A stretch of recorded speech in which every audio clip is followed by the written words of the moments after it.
मैं Ranjana MBS intermediate college Atesua Morda Varanasi से। जैसा कि आप पहले से मेरा 4 वीडियो देख चुके हैं। क्लास 12 की हम बात कर रहे हैं। क्लास 12 की 4 वीडियो हमने आपको ऑलरेडी दे चुका है। आज का मेरा जो वीडियो है 5वां वीडियो है। अब मेरा टॉपिक क्या है आप जानते ही हैं, पुष्पीय पौधों में लैंगिक जनन। पुष्पीय पौधों में लैंगिक जनन में अगर हम बात करें तो हमने आपको फर्स्ट लेक्चर में ये बताया कि प्लांट किंगडम होता क्या है। प्लांट किंगडम होता क्या है, उसे हम फिर कितने पार्ट्स कितने क्लासेस में डिवाइड किए हैं, यानी कि पादप जगत को हम दोबारा उसे 5 वर्गों में विभाजित करते हैं। ठीक है, 5 वर्गों में जब हम उसको विभाजित किए, हमने आपको 5 वर्गों के बारे में बताया। फिर उसके बाद नेक्स्ट वीडियो की अगर हम बात करें तो उसमें हमने आपको पूरे प्लांट का जो कंप्लीट फ्लावर होता है उसके स्ट्रक्चर की बात की थी। यानी कंप्लीट फ्लावर क्या होता है, उसके कितने पार्ट्स होते हैं, हर पार्ट्स के बारे में हमने बताया। अगर थर्ड वीडियो की बात करें तो उसमें आपने ये देखा था कि प्लांट का जो मेल ऑर्गन है, ठीक है, यानी कि नर जनन अंग, दैट मीन्स कि हम एंड्रोएसियम की बात कर रहे हैं। ठीक है, एंड्रोएसियम भी आप पढ़ चुके हैं। एंड्रोएसियम की क्या जो यूनिट होती है उसको हम बोलते हैं हिंदी में हम उसको बोलते हैं पुंकेसर, और वैसे बोलते हैं उसको हम स्टैमन बोलते हैं। स्टैमन को आप ले रहा है, अगर उसमें हमने आपको ये बताया कि पॉलिनेशन क्या होता है, पॉलन ग्रेन कैसे बनता है, और पॉलन ग्रेन की पोजीशन क्या होती है फ्लावर में, ये भी आपने देखा। नेक्स्ट जो चौथा वीडियो में आपको दिया था वो मेरा ये है कि परागकण होता क्या है। परागकण यानी कि पॉलन ग्रेन। पॉलन ग्रेन की बात करें तो आप जानते हैं कि पॉलन ग्रेन क्या है। पॉलन ग्रेन पुष्प के जनन यानी कि पुष्पों में नर जनन की सबसे पहली कोशिका, यानी पुष्प के नर जनन अंग की सबसे पहली कोशिका जो होती है वो है आपके परागकण। परागकण के स्ट्रक्चर की बात करें तो हमने आपको पूरा परागकण का स्ट्रक्चर भी बता दिया है। नेक्स्ट आज जो मैं बताऊंगी वो है मेरा जो नेक्स्ट है वो है पुष्प का मादा जनन अंग, यानी कि हम जायांग, दैट मीन्स कि गायनोएशियम की बात करेंगे। गायनोएशियम क्या होता है उससे पहले हम थोड़ी सा कोई चीज और बताएंगे जो मेरा पिछले छूट गया था, वो है हमारा परागकण की। ठीक है, हम आपको ये बताएंगे। देखिए लास्ट जो मेरा वीडियो था हमने आपको बताया कि परागकण होता क्या है, परागकण का पूरा स्ट्रक्चर हमने ड्रॉ किया था। उसके बाद मैंने आपको बताते हुए मैं ये बता के छोड़ी थी कि जो परागकण है उसका पूरा विकास कहाँ पे होता है, पुष्प के मादा जनन अंग में, यानी कि अंडाशय। ठीक है, जब परागण की क्रिया के बाद परागकण वर्तिकाग्र पे आता है, ठीक है, वर्तिकाग्र पे आता है। वर्तिकाग्र से के बाद जैसे आता है यहाँ पे परागण हो गया, इसके बाद यानी कि परागकण पुष्प के मादा जनन अंग में प्रवेश कर गया। ठीक है, यहाँ से अब ये स्टाइल के थ्रू क्या है, यानी वर्तिका के थ्रू आपका जो परागकण है वो पहले ओवरी में एंट्री करेगा, अंडाशय में। अंडाशय में अब इसका पूरा विकास जो भी इसके साथ होना है परागकण के साथ, उसका विकास होगा आपके इसी अंडाशय में। तो देखिए उसके बाद हम ये बताना है आपको कि परागकण होता क्या है, इसका विकास कैसे होता है। यानी कि अगर हम बात करें परागकण की तो देखिए इसकी संरचना कुछ ऐसे, और हम आपको ये बता भी चुके हैं ये होती है। तो ये क्या होता है, माइक्रोस्पोर, यानी कि परागकण, इसको हम सूक्ष्म बीजाणु या फिर माइक्रोस्पोर कहते हैं। ये है आपका एक माइक्रोस्पोर। ठीक है, ये माइक्रोस्पोर। अब देखिए इसमें क्या होता है, मियोसिस होता है। क्या होता है, मियोसिस। अर्धसूत्री विभाजन। आप जानते हैं कि जब किसी कोशिका में अर्धसूत्री विभाजन होता है तो उसके बाद एक मदर सेल से कितने सेल्स बनते हैं, 4 सेल्स। ठीक है, अब ये इसमें मियोसिस हो गया तो ये आपका एक कोशिका डिवाइड हो जाएगा कितनी कोशिकाओं में, टोटल 4 कोशिकाओं। ध्यान देखिए ये 4 कोशिकाओं का निर्माण करेगा। अब देखिए अब ये प्रत्येक 4 कोशिका यानी कि 4 माइक्रोस्पोर, कितने बने, 4 माइक्रोस्पोर। ठीक है, 4 माइक्रोस्पोर, और सब के सब क्या है, हैप्लॉइड है, अगुणित है। देखो ये अपना अलग से एक है, ये अलग है, ये सब के सब क्या है, अगुणित है। अगुणित यानी कि ये नंबर ऑफ एंड अलग अलग है। ठीक है, ये एंड, ये एंड, ये एंड, ये हालांकि हमने चारों के ये यानी कि एक कोशिका में जब अर्धसूत्री विभाजन हुआ तो ये 4 कोशिकाओं का निर्माण किया। ठीक है, अब देखिए जब ये 4 सेल बन गए, ये सबसे पहले जब परागकण का विभाजन होता है तब, यानी कि जब परागकण वर्तिका यानी कि पुष्प के मादा जनन अंग में प्रवेश करता है तो इसके साथ क्या क्या घटनाएं होती है नहीं बता रहे। ठीक है, जब परागकण पुष्प के मादा जनन अंग यानी कि परागण की क्रिया के बाद जब वो आता है निषेचन के लिए। ठीक है, जब उसका निषेचन कब होगा, जब वो पुष्प के मादा जनन के साथ क्या करेगा, संयुग्मन करेगा। तो जब ये अंदर आते हैं अंडाशय में तब इनके साथ क्या क्या घटना होती है ये बता रहे हैं। तो देखिए पहले इसमें क्या होगा, अर्धसूत्री विभाजन होगा, उसके बाद ये 4 कोशिकाओं में बटेगा। अब ये अर्धसूत्री, अब इसमें फिर क्या होगा, माइटोसिस होगा।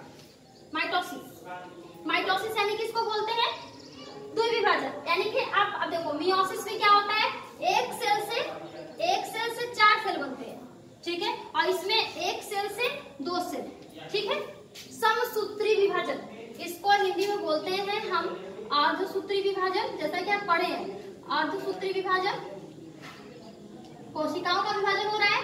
क्यों? क्योंकि ये पुष्प के नर जनन अंग की सबसे पहली कोशिका, और इसके लिए निषेचन की क्रिया के लिए एक ही कोशिका यहाँ आया होगा, उसी की बात कर रहे हैं। तो अर्धसूत्री विभाजन हुआ तो 1 से 4 बना। अब मियोसिस यानी कि समसूत्री विभाजन, हिंदी में भी हम लिख दे रहे हैं समसूत्री विभाजन,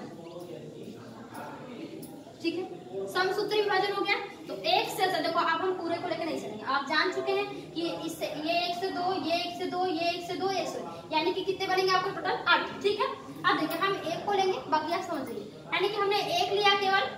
अब आपको नहीं समझ आ रहा है तो आप यहाँ ले लीजिए, इसमें से केवल कितना लिया हमने, एक को लिया। बाकी सबके साथ यही घटना होता है, हम सबको लेके नहीं चलेंगे, किसको लेके चलेंगे, एक को।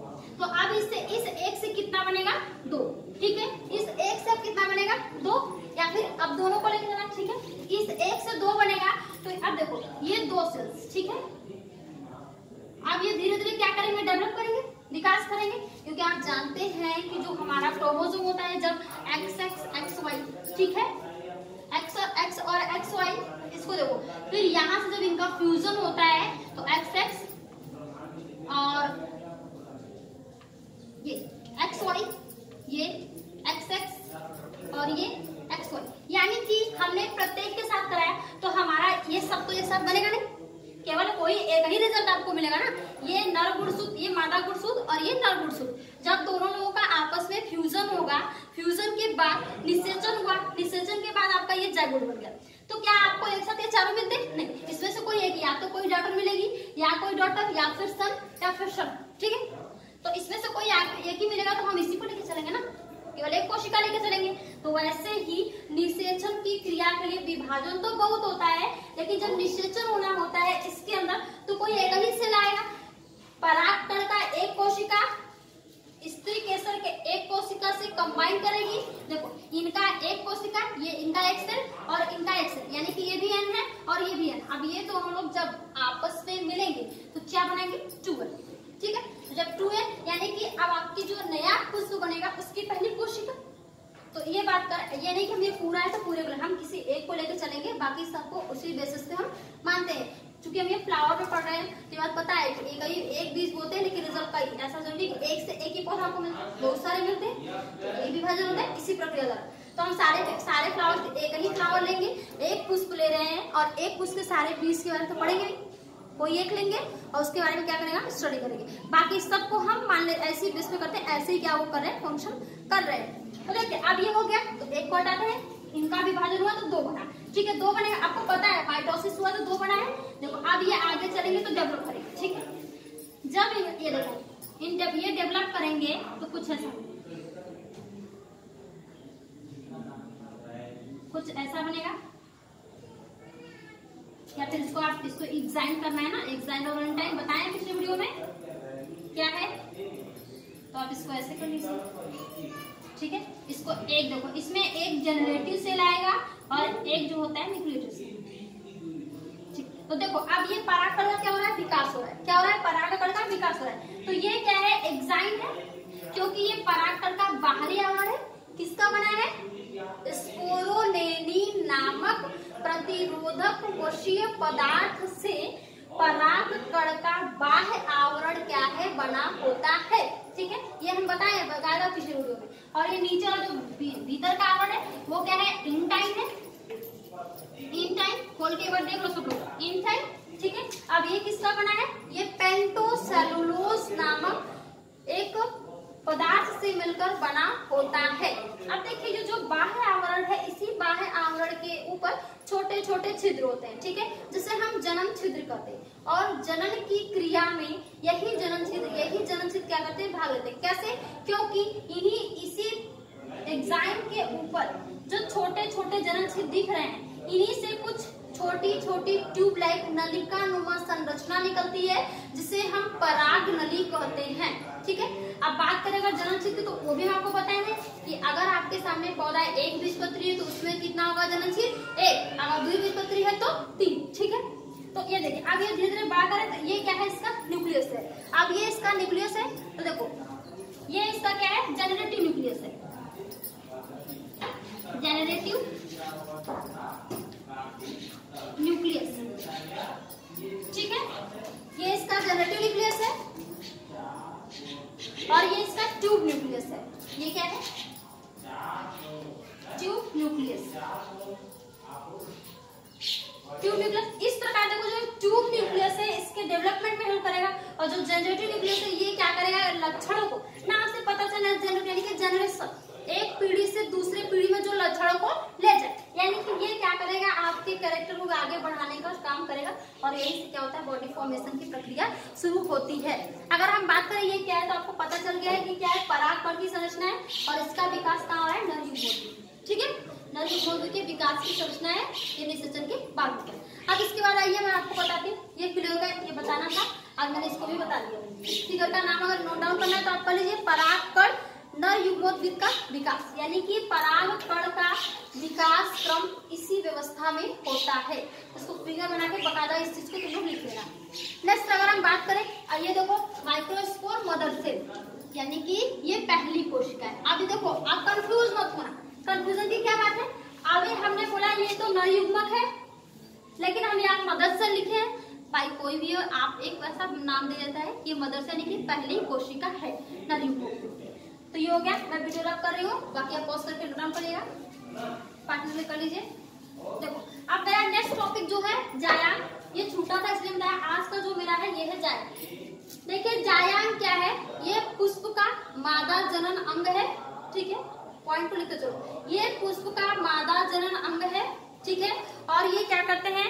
इसमें एक या ये जो जायांग है, एक या एक से अधिक अंडकों यानी कार्पल्स, ठीक है, एक या एक से अधिक अंडकों यानी कि कार्पल्स से मिलकर बने होते हैं। ठीक है, इसके बाद अगर हम बात करें, देखो इससे संरचना कैसे लिखोगे?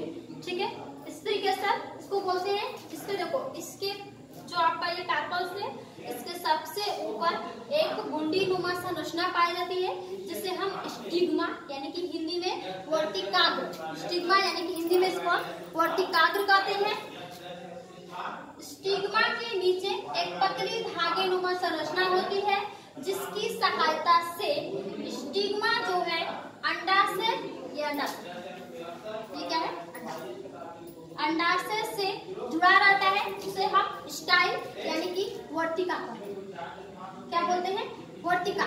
ठीक है, वर्टिका के नीचे एक बड़ी सी जस्ट लाइक अंडकनुमा संरचना होती है, या इसको आप बोले थैलसनुमा संरचना होती है जिसे हम अंडाशय कहते हैं। और इसी अंडाशय के अंदर, ठीक है, एक अलग से बीजांड पाया जाता है और इसी बीजांड से इसको हिंदी बोलते हैं बीजांड।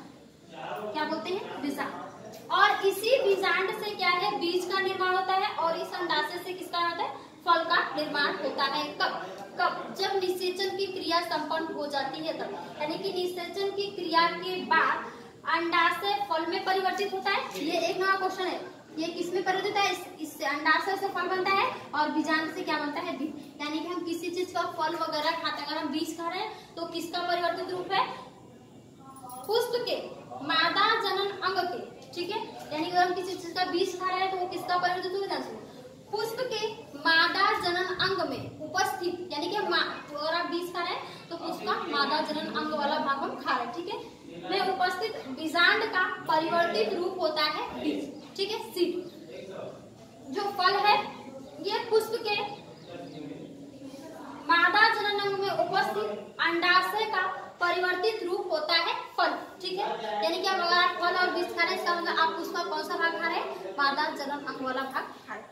तो ये हो गया आपका स्ट्रक्चर की बात करते हैं। अब आपका जो नेक्स्ट टॉपिक आएगा वो इसमें देखो, इसकी हम बात करेंगे बीजांड की। ठीक है, अब ये जो बीजांड इतना बड़ा क्वेश्चन है, मेरा जो इसमें मेन पढ़ना है वो इस बीजांड के बारे में पढ़ना है। ये बीजांड इसका मेन है और इसे बीजांड का स्ट्रक्चर पढ़ना है। इसके इसके टाइप्स होते हैं, इसके पोजीशन होते हैं। अब हम इसको निकाल के इसको डिटेल करना पड़ेगा। तो आज के लिए इतना ही, तो कल को लंबा हो जाएगा। हमने इसको इसमें भी ऐड कर दिया, छूटा था। तो कल मैं आपको केवल अलग से क्या बताऊंगी, डिजाइन। क्या डिजाइन यानी कि ओव्यूल की बात हम कल करेंगे कि ओव्यूल क्या है, इसका स्ट्रक्चर क्या है, ठीक है, और स्ट्रक्चर क्या है और ये कैसे जन्म में भाग लेता है। टाइप्स ऑफ ओव्यूल यानी कि बीजांड के प्रकार की बात करेंगे। टोटल इसके 6 टाइप्स होता है, आर्थोट्रोपस, एनाट्रोपस, हेमिट्रोपस, सर्सिनोट्रोपस, कैम्पाइलोट्रोपस। ये आपके टोटल इसके टाइप्स के बारे में पढ़ना, और हर की अलग अलग पोजीशन होती है। देखो अभी यहाँ पे बीजांड इस पोजीशन में है, तो दूसरे बीज में किसी और पोजीशन में, तो तीसरे में किसी और पे चलता है। यानी कि ये जो बीजांड है अपना पोजीशन चेंज करता रहता है, और इसी परिवर्तन के आधार पे ही बीजांड को 8 भागों में बांटा गया है। ये मैं आपको कल बताऊंगी। आज चलते हैं।